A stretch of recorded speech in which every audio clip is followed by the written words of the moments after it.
परम सौभाग्य प्राप्त हुआ इस रज में बैठ कर के प्रिया प्रीतम के अत्यंत महामहिम सी चरण चिन्ह में बैठ कर के प्रभु और प्रभु के पावन चरित्रों के कथन श्रवण का सौभाग्य।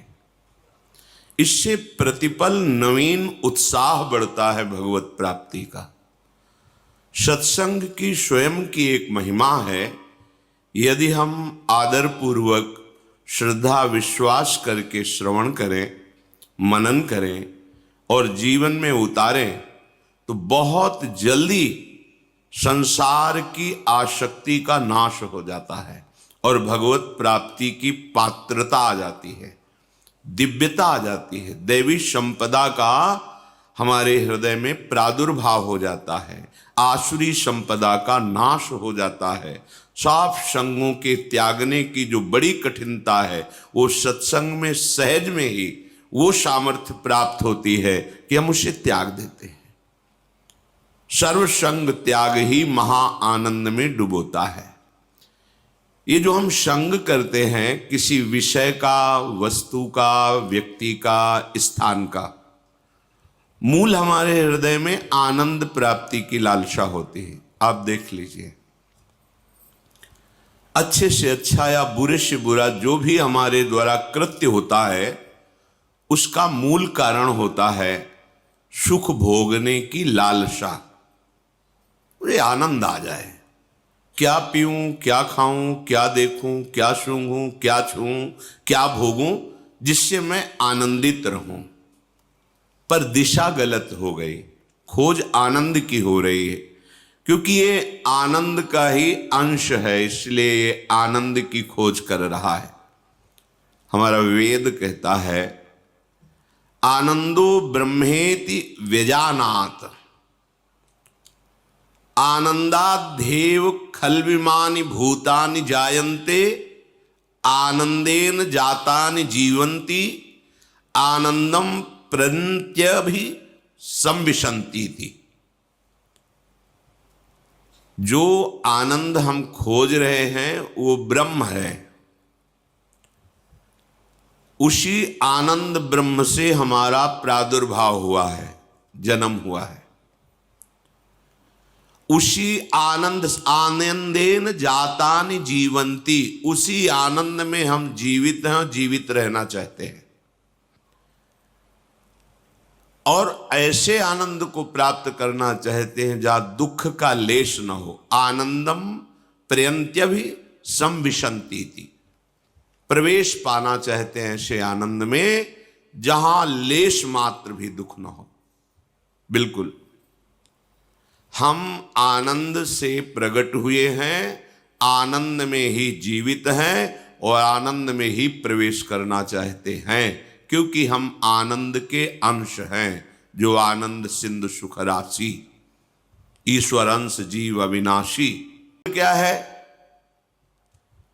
यदैतत् सुकृतम, वेद कहता है यदैतत् सुकृतम, जिसने स्वयं से अपने आप को प्रकट किया है इस जगत रूप में, वो आनंद ब्रह्म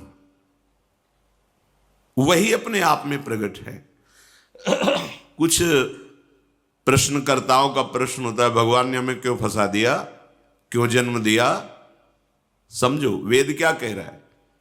वेद कहता है यदैतत् सुकृतम, सुकृतम, ये सुंदर जो जगत प्रकट किया, ये क्रिया हुई, ये अपने आप से अपने आप में हुई, किसी और को नहीं रचा।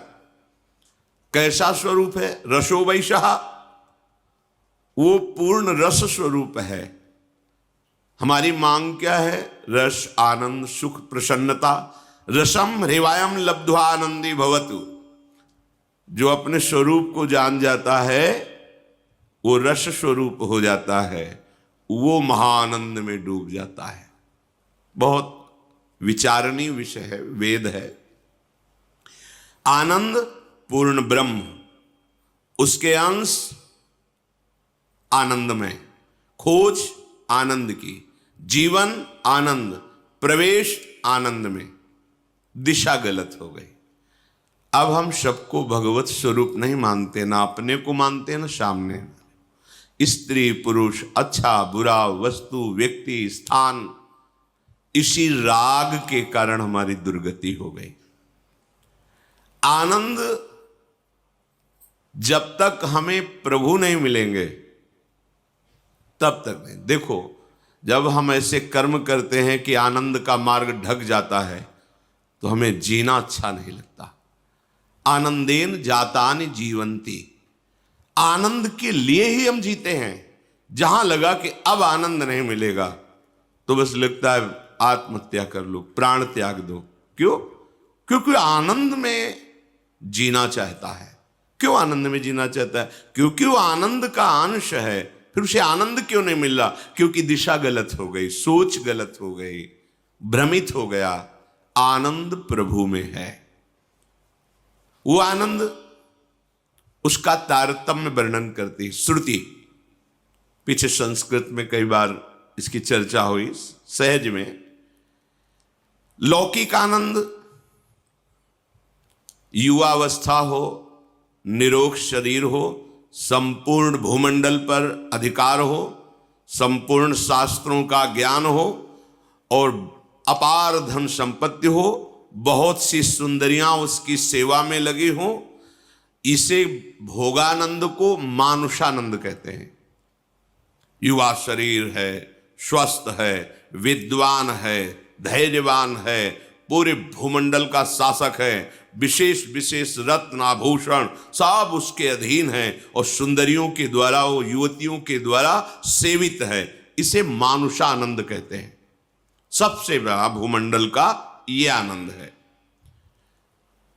जो मनुष्य योनि में आकर इस मानुषानंद को प्राप्त करके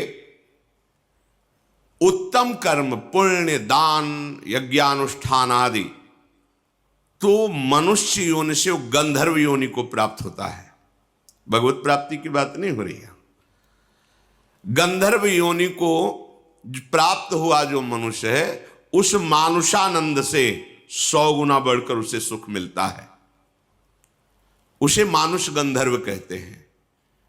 ऐसे मानुष सुख से 100 गुना बड़ा सुख उस मानुष गंधर्व का है। फिर उस मानुष गंधर्व से 100 गुना सुख देव गंधर्व का है, जो जन्मजात गंधर्व पदवी प्राप्त करके प्रकट हुए हैं। देव गंधर्व, उनसे 100 गुना बढ़कर के सुख पितृलोक में है। जो हमारे पूर्वज तपस्या, दान, पुण्य, साधना किए, वो उत्तम पितृलोक में जाकर के सुख प्राप्त करते। वो देव गंधर्व से 100 गुना बढ़कर के सुख है। और जो मनुष्य यहां साधना यज्ञ आदि बहुत करके देवता पदवी प्राप्त करता है, वो पितृलोक से 100 गुना बढ़कर के सुख प्राप्त करता है। उस देव को अजानज देव कहते हैं। मनुष्य योनि से देव योनि को प्राप्त हुआ, लेकिन उससे 100 गुना बढ़कर के सुख सिद्ध देवताओं को प्राप्त, जो देव रूप में ही प्रकट हुए, उनको उससे 100 गुना बढ़कर सुख प्राप्त होता है देवलोक में। और उन देवताओं से 100 गुना बढ़कर के सुख देवराज इंद्र को प्राप्त होता है। करके सुख देवराज इंद्र को प्राप्त होता है। देवराज इंद्र से 100 गुना बढ़कर के सुख आनंद देवगुरु बृहस्पति को प्राप्त होता है। बृहस्पति के सुख के 100 गुना बढ़कर के सुख प्रजापति को प्राप्त होता है। जैसे दक्ष प्रजापति पद को प्राप्त होता है। और प्रजापति से 100 गुना बढ़कर के सुख परमेष्ठी पद को, ब्रह्मा को प्राप्त होता है। और ब्रह्मा से लेकर के यहां तक जो आनंद का क्रम वर्णन किया गया, इसे सहस्त्रों गुना बढ़कर के सुख ब्रह्मानंद प्राप्त महापुरुष को, ब्रह्मानंद ज्ञान के द्वारा जो अहम ब्रह्मास्मि की सिद्धि करता है, ब्रह्मा जी से भी बढ़कर के हजारों गुना उसको सुख प्राप्त होता है। उत्तरोत्तर आनंद की अधिकता का वर्णन किया गया। विश्राम मिला जाके ब्रह्मानंद में। अब यहां वर्णन करते हैं कि ब्रह्मानंद का जो आनंद है उससे अनंत गुना बढ़ करके रसानंद है। ब्रह्मानंदो भवेदेश चेत परार्ध गुणी कृता नैति भक्ति सुखाम बोधई परमाणु तुलामपि। ये मनगढ़ंत बात नहीं, वेद का वर्णन है, वैदिक सिद्धांत का। ब्रह्मानंद की जो संख्या मानुष सुख से शुरू हुई और ब्रह्म तक पहुंची, उससे हजारों गुना बढ़कर सुख उस ब्रह्मानंद को प्राप्त महापुरुष को, जो उसको सुख प्राप्त है, एक के ऊपर 17 शून्य लगावे उसे परार्ध कहते। एक लिखा और 17 शून्य लगा दे, उस संख्या को परार्ध कहते हैं। इस परार्ध से उस ब्रह्मानंद का गुणा किया जाए, वो भी भक्ति के प्रेम सुख के कण के बराबर नहीं है। ये देखो, ओहो, तो हम कह सकते हैं कि ब्रह्मानंद से अनंत गुना सुख प्रेमानंद में है। ऐसे प्रेम की प्राप्ति के लिए हमें मनुष्य शरीर मिला है। सोचो, आप कितनी मूढ़ता धारण करते हैं, इतने महासुख को एक क्षुद्र विषय में छोड़ देते हैं, त्याग देते हैं। आप क्या हैं? आपको किस पंक्ति में खड़ा किया गया है? आप अपने भाग्य की सराहना नहीं कर सकते? अहो भाग्य लाडली, आज आपने प्रेम मार्ग में मुझे चलने का सौभाग्य दिया। आप जानते हो, आपको जो मिला है इसके लिए ब्रह्मा जी भी तरसते हैं। हजारों वर्ष तपस्या करने पर भी गोकुल की लता नहीं बन पाए, वृंदावन की लता की तो मांग ही नहीं की।